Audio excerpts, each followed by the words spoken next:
তুমি আনো আনো আনো। তোমার মা কই? যাই না। তোমার মা কই? কবর খুঁড়ে মাকে বের করার চেষ্টা করছে 2.5 বছরের শিশু সাইমন। দাফনের পর বেশ কয়েকদিন মাকে কবর থেকে উঠানোর চেষ্টা করে সাইমন। তাকে সান্ত্বনা দিয়েও কোনোভাবেই আটকে রাখা যাচ্ছে না। বারবার মায়ের কবরের কাছে গিয়ে কান্না করে কবর থেকে বের করার চেষ্টা করে শিশুটি। যৌতুকের দাবিতে শ্বশুরবাড়ির লোকজনের নির্যাতন সহ্য করতে না পেরে আত্মহত্যা করেন সাইমনের মা শাহানা। জানা গেছে, বিয়ের পর বিভিন্ন সময় শাহানার শ্বশুরবাড়ির লোকজন যৌতুক দাবি করে।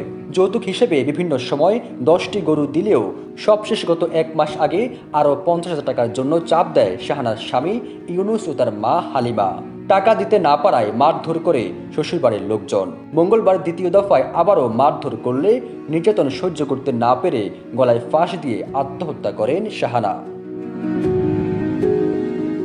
এই ঘটনা ঘটেছে বরগুনার পাথরঘাটা সদর ইউনিয়নের পদ্মাগচ্ছু গ্রামে। শাহানার শ্বশুরবাড়ির লোকজন জানায়, দরজা বন্ধ করে শাহানা গলায় ফাঁস দিলে বিষয়টি টের পেয়ে শাহানার স্বামী ইউনুস ও তার মা হালিমা দরজা ভেঙে তাকে উদ্ধার করে। পরে পাথরঘাটা উপজেলা স্বাস্থ্য কমপ্লেক্সে নিয়ে গেলে দায়িত্বরত চিকিৎসক অবস্থার অবনতি দেখে শাহানাকে বরিশাল সেবাচিম হাসপাতালে পাঠান। পরে সেখানে কর্তব্যরত চিকিৎসক শাহানাকে মৃত ঘোষণা করেন। বিবাহের 1 বছর পর থেকে ওরা স্বামী পক্ষ তারা যৌতুক নিয়ে বিভিন্ন সময় আমার নাতনিরে জ্বালা যাতনা করত। যাই হোক, আমাদের সাধ্যমতো যা কিছু গরু দেওয়া হয়েছে, যে কয়টা দেওয়া হয়েছে মোটের উপর 10টা গরুতে দাঁড়াইছে। তাই এই যৌতুকের জন্য 1 মাস 10 দিন এইখানে রয়েছে। এরপর ওর বাসুরাইয়ে নিয়ে গেছে, মারধরও করছে রাত্রে।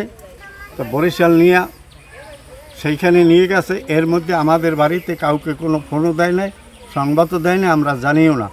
আমি বিকাল 4টার সময় এক ফোন যোগে বরিশাল দিয়া সংবাদ পাই যে আপনার নাতনি এই হাসপাতালে বরিশাল গলা দড়ি দিয়ে মরছে। এই কথা শুনি। কিভাবে মৃত্যুটা হইল এই সম্বন্ধে আমরা কিছু দেখি নাই। মৃত্যু ব্যক্তির শাশুড়ি উনি পোস্টমর্টমের ওই সময় বক্তব্য দিয়েছে যে মারধর করছে। সকলেরই ধারণা ওরা মারিয়ে ফেলাইছে। বাচ্চার মায়ের কবরে থোয়ানোর পর বাচ্চা ছিঁড়িয়ে কয়বস্থানের দৌড়ে মারি ফুটছে, মায়েরে উড়িয়ে আনতে চায়, মাঠে যাইয়ে মজা চায়, মার্বেল চায়, মায়েরে উঠতে আইতে পারে। অভিযুক্ত ইউনুসের বাড়িতে কাউকে পাওয়া যায়নি। তবে ইউনুসের বড় ভাই ইব্রাহিমের স্ত্রী মরিয়ম জানান, ঘটনার দিন সকালে শাহানার সাথে ইউনুসের ঝগড়া হয়েছে। তবে মারধরের বিষয় জানতে চাইলে তিনি এড়িয়ে যান।